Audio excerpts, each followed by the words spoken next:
chers frères et sœurs bien-aimés de Dieu. C'est une grande joie pour moi de vous retrouver encore aujourd'hui autour de l'émission Sauvé pour marcher dans la santé divine et dans la guérison surnaturelle. Aujourd'hui, nous allons traiter de l'épisode 18, le pardon, la puissance de guérison et de restauration. Et nous allons nous attarder aujourd'hui sur une parole de Jésus-Christ que nous allons étudier ensemble. Je crois que c'est dans Luc 23, verset 34. Jésus dit, « Père, pardonne-leur, car ils ne savent pas ce qu'ils font. » Notez que Jésus était sur la croix. Il venait d'être massacré par des gens qui étaient adultes, âgés, plutôt conscients de ce qu'ils faisaient. Ils étaient conscients qu'ils frappaient Jésus, ils étaient conscients qu'ils le sacrifiaient, qu'ils le crucifiaient. Mais Jésus à la croix, crucifié, prêt à mourir, dit, « Père, pardonne-leur, car ils ne savent pas ce qu'ils font. » Père, pardonne-leur, car ils ne savent pas ce qu'ils font. Ici, ce n'est pas les gens qui ont demandé pardon à Jésus-Christ avant qu'il ne prie pour que Dieu le pardonne. Il n'y a pas eu l'occasion où ils ont dit, « Ah Seigneur, excuse-nous pour ce qu'on a fait. On ne sait pas, pardonne-nous. » Il n'y a pas cette occasion-là.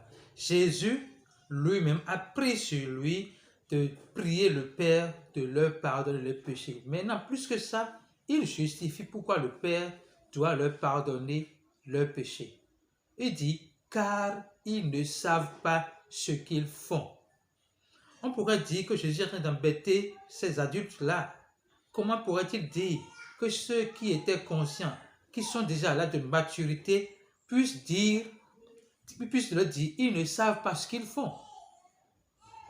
Donc, Jésus a pris sur lui d'innocenter ceux qui l'ont offensé, en disant qu'ils ne savent pas ce qu'ils font. Pourquoi il le dit? Parce qu'il sait qu'ils sont tous manipulés par le diable. C'est le diable qui veut crucifier Jésus-Christ. C'est le diable qui veut crucifier Jésus-Christ. Et il sait qu'ils sont tous manipulés par le diable. Donc, il sait par avance que le péché qu'ils ont commis, les péchés qu'ils ont commis ne leur sont pas imputés, mais imputés au malin. Donc il dit, Père, pardonne-leur, car ils ne savent pas ce qu'ils font. Donc Jésus, sur la base de l'amour qu'il a pour le monde, a prédisposé le pardon pour nous, afin qu'on n'ait pas à être obligé de demander pardon avant de recevoir le pardon de Dieu. Alors quand nous reconnaissons que Dieu nous a pardonné sans condition, nous sommes très reconnaissants de cette offre-là et nous reconnaissons cela avec beaucoup de joie. Alors comment je sais que la condition du pardon n'est pas basée sur la reconnaissance des fautes des autres, mais basée sur l'amour de Dieu? On va lire Ésaïe 43, verset 25. La parole dit, « C'est moi qui efface tes transgressions pour l'amour de moi. » Dieu dit, « C'est moi, Dieu, qui efface tes transgressions pour l'amour de moi. Et je ne me souviens plus de tes péchés. » Donc, c'est sur la base de l'amour de Dieu qu'il efface les transgressions et qu'il ne se souvient plus de nos péchés. Donc, la base du pardon de Dieu est sur son amour pour nous. La base du pardon de Dieu est sur son amour pour nous parce que Dieu est amour. La nature de Dieu, c'est amour. L'identité de Dieu, c'est amour. Le caractère de Dieu, c'est amour. Donc, c'est sur la base de son amour pour nous qu'il a pardonné, qu'il nous a pardonné. Dieu a tant aimé le monde qu'il a donné son Fils unique, Jésus-Christ, afin que quiconque croit en lui est la vie éternelle. Et Pierre pourrait dire à Corneille, il nous a ordonné de prêcher ce que les prophètes ont annoncé, que c'est par la foi en son nom qu'on reçoit le pardon des péchés. Le pardon des péchés se reçoit par la foi en Jésus-Christ. On va continuer, on va voir. Cette prophétie d'Ésaïe est confirmée par Hébreux. Nous allons lire rapidement Hébreux 10. Hébreux 10. Hébreux 10. Hébreux 10, verset 17. Hébreux 10, verset 17. La parole dit, « Et je ne me souviendrai plus de leurs fautes, ni de leurs iniquités. Je ne me souviendrai plus de leurs péchés, ni de leurs iniquités. » Vous allez voir ici qu'on a parlé de péché, de l'iniquité. En fait, le péché, c'est la nature d'Adam, c'est le péché adamique. Donc, et Jésus est venu ôter le péché du monde. À la croix, quand l'écriture est accomplie, c'est qu'il a déjà ôté le péché du monde. Les iniquités, c'est les œuvres de la chair. C'est ce que nous commettons dans la chair. Ce qui dépend de notre vie sur cette terre. Quand on est dans la chair, c'est clair qu'on va faire des erreurs. Ça, c'est très clair. Donc, Dieu ne se souvient plus de vos fautes, chers frères et sœurs. Dieu ne se souvient plus de vos fautes. Dieu a effacé vos transgressions. Et c'est la base de son amour. C'est ainsi qu'il nous a démontré son amour. Et je disais dans quelques émissions que le pardon est la puissance de guérison et de restauration. Lorsque vous allez continuer à nous suivre, vous allez comprendre cela d'ici là. On va lire un autre verset qui confirme que Dieu ne se souvient plus de nos fautes. Plus que ça, il ne compte pas nos péchés. On va lire 2 Corinthiens 5, verset 19. C'est un verset personnel que j'aime beaucoup. Décidément, j'aime beaucoup de versets. Il dit, « Car Dieu était en Christ, réconciliant le monde avec lui-même, en n'imputant point aux hommes leurs offenses. Il a mis en nous la parole de réconciliation. Car Dieu était en Christ, réconciliant le monde avec lui-même, en n'imputant point aux hommes leurs offenses. » Donc, la condition que Dieu a donnée, c'est donnée pour faire la paix avec les hommes, pour réconcilier les hommes avec lui-même, c'est d'en finir avec la conscience du péché, la conscience de la condamnation. Donc, Dieu s'est réconcilié avec nous-mêmes, avec nous, en ne nous imputant plus nos péchés. Mais il a mis en nous la parole de réconciliation. Alors, quand un homme de Dieu parle, il parle de la réconciliation que Dieu a offerte à la croix. Et dans cette réconciliation, il y a le pardon éternel des péchés. Il y a le pardon éternel des péchés. Nous allons voir cette découverte, cette connaissance du péché, cette connaissance du salut par le pardon des péchés n'était pas connue par les gens qui ont vécu avant Jésus-Christ. C'est-à-dire avant l'incarnation de Jésus-Christ sur la terre. Mais c'est révélé par les Écritures dans Luc 1, verset 77. Luc 1, verset 77. Luc 1, verset 77.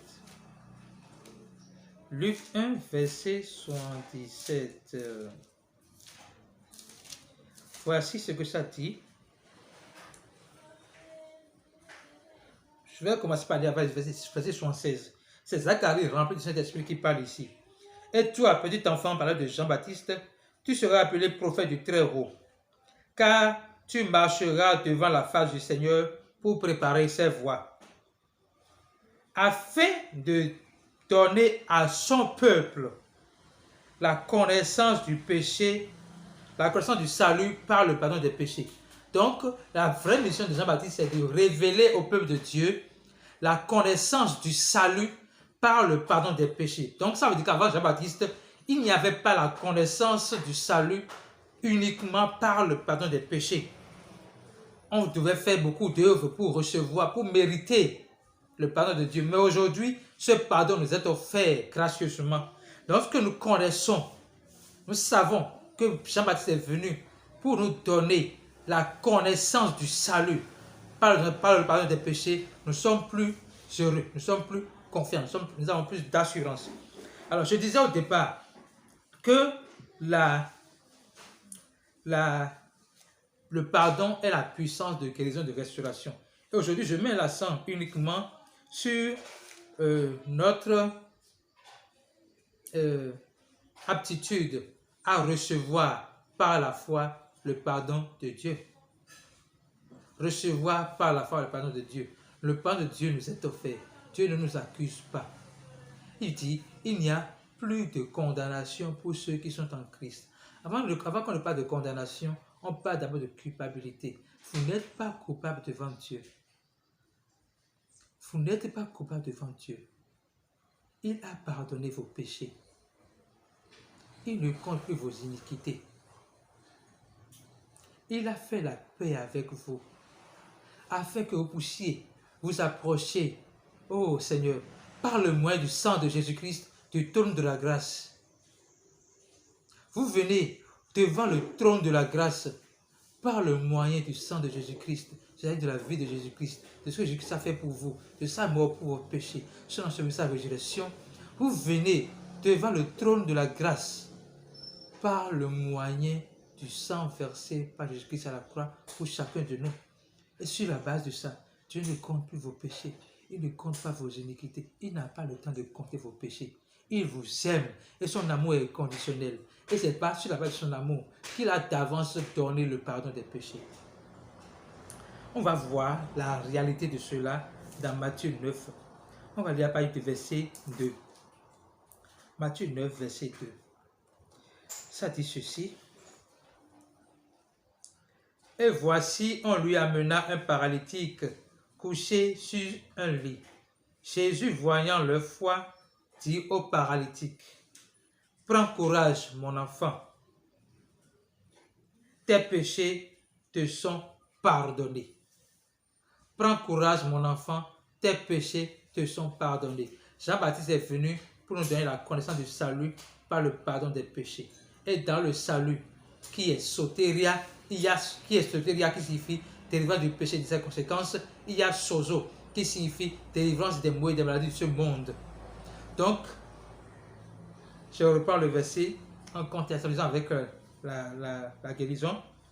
Il dit, « Prends courage, mon frère, tes péchés te sont pardonnés. » Sur quoi quelques scribes dirent dedans d'eux, cet homme blasphème. Et Jésus, connaissant leurs pensées, dit, « Pourquoi avez-vous de mauvaises pensées dans vos cœurs? Car lequel est plus aisé de dire, tes péchés sont pardonnés, ou de dire, lève-toi et marche? » Maintenant, une précision importante que vous devez écouter avec attention. Or, afin que vous sachiez que le Fils de l'homme a sur la terre le pouvoir de pardonner les péchés, lève-toi, dit-il au paralytique, prends ton lit et va dans ta maison. Et il se leva, il s'en alla dans sa maison, glorifiant Dieu. Donc, Jésus révèle ici qu'il a le pouvoir de pardonner le péché des hommes. Et quand Jésus a déclaré le pardon des péchés, le monsieur s'est levé et il a marché. Alors, qu'est-ce qui a fait que le monsieur s'est levé et a marché? Parce que la racine de sa maladie était le péché. La racine de sa paralysie était le péché. Donc, dès lors que Jésus a déraciné le péché en lui, il a retrouvé instantanément la guérison. Et si aujourd'hui vous souffrez de n'importe quelle maladie, quel que soit le nom de cette maladie, le nom de Jésus-Christ est au-dessus de tous les noms. Tout genou fléchit au nom de Jésus-Christ. Je déclare par la foi que vos péchés sont pardonnés en Jésus-Christ. Recevez par la foi le pardon des péchés que Dieu vous donne. Et quand vous recevez ce pardon des péchés, vous allez voir, la guérison va se manifester parce que vous venez d'accepter que Jésus déracine en vous le péché, racine de tous les maux et de toutes les maladies de ce monde. Et dès que la racine est enlevée, vous devez retrouver la guérison. Je prends l'exemple d'un arbre dont on a enlevé les racines et qui pousse des feuilles. Ça s'appelle mensonge. Parce que quand l'arbre n'a plus de racines, il n'est pas possible que l'arbre pousse des feuilles.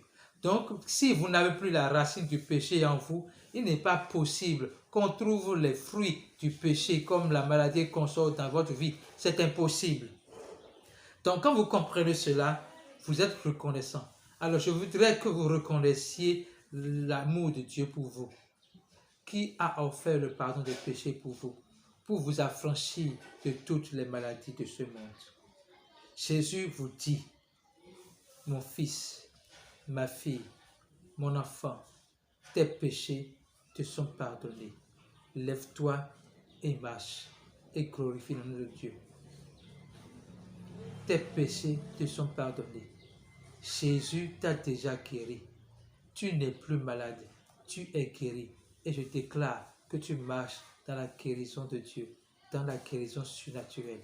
Tu marches dans la santé divine et dans la guérison surnaturelle. Je prie le Père qui vit en nous de se révéler davantage à nous dans sa vérité.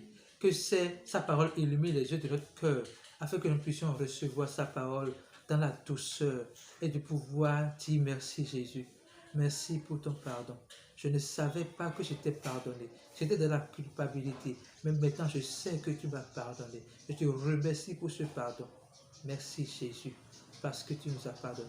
Que tu nous sois glorifié maintenant et toujours dans ma vie, dans celle de ma famille, dans celle de mes enfants, dans celle de mon épouse, de mon époux, au nom puissant de Jésus-Christ. Amen.